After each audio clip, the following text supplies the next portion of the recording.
रामायण की कहानी तो सभी जानते हैं, जिसमें भगवान श्री राम 14 वर्ष के लिए वनवास गए थे। और इसका कारण भी सभी को ज्ञात है कि एक धोबी द्वारा माता सीता की निंदा करने की वजह से क्या हुआ था। लेकिन क्या आप जानते हैं सीता माता और उस धोबी का पुनर्जन्म से क्या किस्सा है? क्या रिश्ता था धोबी और माता सीता का? ऐसा क्यों हुआ था? जी हाँ, आज हम आपको इस धोबी से जुड़ी पुनर्जन्म की कथा के बारे में बताने जा रहे हैं। तो आइए जानते हैं इसके पीछे की कहानी। मिथिला नाम की नगरी में महाराज जनक राज करते थे। उनका नाम था धीरध्वज। एक बार वे यज्ञ के लिए पृथ्वी जोत रहे थे। उस समय फाल से बनी गहरी रेखा द्वारा एक कुमारी कन्या का जन्म हुआ। रति से भी सुंदर कन्या को देख राजा को बड़ी प्रसन्नता हुई और उन्होंने इस कन्या का नाम सीता रख दिया। परम सुंदरी सीता एक दिन सखियों के साथ उद्यान में खेल रही थी। वहाँ उन्हें एक शुभ पक्षी का जोड़ा दिखाई दिया जो बड़ा मनोरम था। वे दोनों पक्षी एक पर्वत की चोटी पर बैठ इस प्रकार बोल रहे थे, पृथ्वी पर श्री राम नाम से विख्यात एक बड़े सुंदर राजा होंगे और उनकी महारानी सीता के नाम से विख्यात होंगी। हे श्री राम, सीता के साथ 11,000 वर्षों तक राज्य करेंगे। धन्य है वे जानकी देवी और धन्य है वे श्री राम। तोते की ऐसी बात करते हुए देखकर सीता जी ने सोचा कि ये दोनों मेरे ही जीवन की कथा कह रहे हैं। इन्हें पकड़कर सारी बातें पूछ लेती हूँ। ऐसा विचार कर उन्होंने अपनी सखियों से कहा, ये पक्षियों का जोड़ा बहुत सुंदर है, तुम लोग चुपके से जाकर इसे पकड़ लाओ। सखियाँ उस पर्वत पर गईं और दोनों सुंदर पक्षियों को पकड़ लाईं। सीता उन पक्षियों से बोली, तुम दोनों बड़े सुंदर हो, देखो डरना नहीं। बताओ तुम कौन हो और कहाँ से आए हो? राम कौन है और सीता कौन है? तुम्हें उनकी जानकारी कैसे हुई? सारी बातों को जल्दी जल्दी बताओ, भय ना करो। सीता के इस प्रकार पूछने पर दोनों पक्षी सब बातें बताने लगे। देवी, वाल्मीकि नाम से विख्यात एक बहुत बड़े महर्षि हैं। हम दोनों उन्हीं के आश्रम में रहते हैं। महर्षि ने रामायण नाम का एक ग्रंथ बनाया है जो सदा मन को प्रिय जान पड़ता है। उन्होंने शिष्यों को उस रामायण का अध्ययन भी कराया है। रामायण का कलेबर बहुत बड़ा है, हम लोगों ने उसे पूरा सुना है।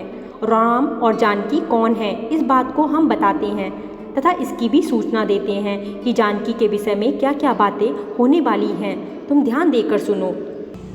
महर्षि ऋषरंग के द्वारा कराए हुए पुत्रष्टि यज्ञ के प्रभाव से भगवान विष्णु, राम, लक्ष्मण, भरत और शत्रुघ्न ये 4 शरीर धारण करके प्रकट होंगे।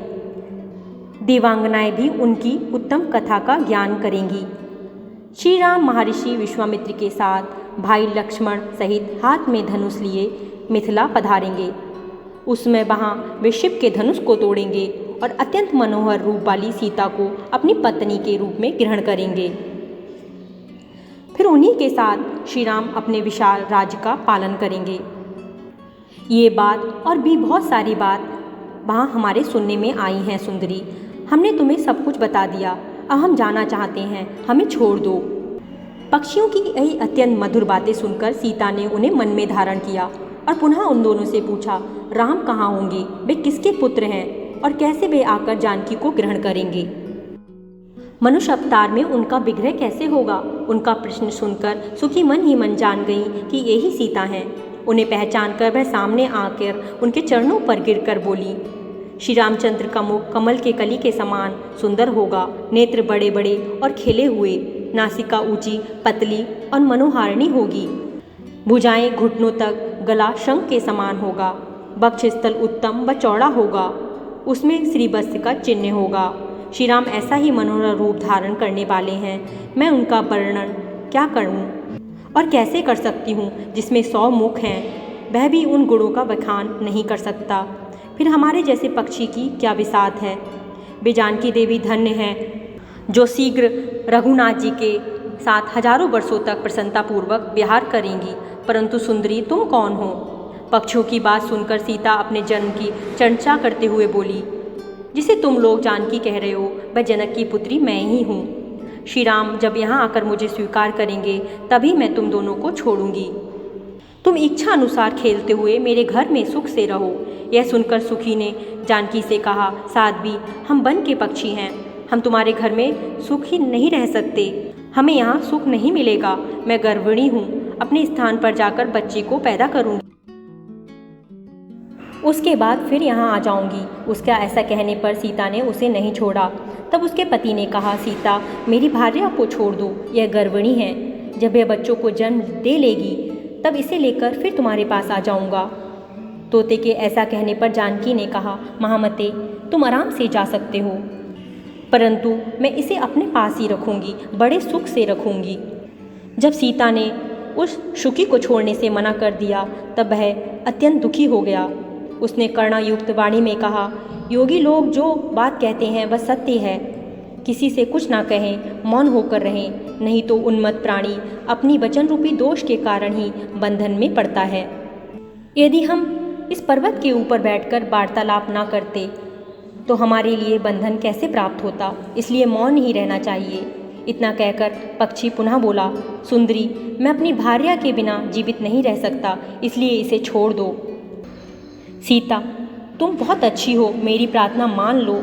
इस तरह उसने बहुत समझाया, किंतु सीता ने उसकी पत्नी को नहीं छोड़ा। तब उसकी भार्या ने क्रोध और दुख से व्याकुल होकर जानकी जी को श्राप दिया, अरे, जिस प्रकार तुम मुझे अपने पति से अलग कर रही है, वैसे ही तुझे स्वयं भी गर्भिणी की अवस्था में श्री राम से अलग होना पड़ेगा। ये कहकर पति वियोग के कारण उसके प्राण निकल गए। उसने श्री रामचंद्र जी का स्मरण तथा पुनः पुनः राम नाम का उच्चारण करते हुए प्राण त्याग दिए। इसलिए उसे ले जाने के लिए सुंदर विमान आया और वह पक्षिणी उस पर बैठकर भगवान धाम को चली गई। भार्या की मृत्यु के हो जाने पर पक्षी शोक से आतुर होकर बोला, मैं मनुष्यों से भरी श्री राम की नगरी अयोध्या में जन्म लूँगा तथा मेरे भाग्य ही इसे पति के वियोग का भारी दुख उठाना पड़ेगा। यह कहकर वह चला गया। क्रोध और सीता जी का अपमान करने के कारण उसका धोबी की योनि में जन्म हुआ। उस धोबी के कथन से ही सीता जी निंदित हुईं और उन्हें अपने पति से वियुक्त होना पड़ा। धोबी के रूप में उत्पन्न होते हुए उस तोते का शाप ही सीता के पति से विछोह कराने में कारण हुआ और वे वन में गईं।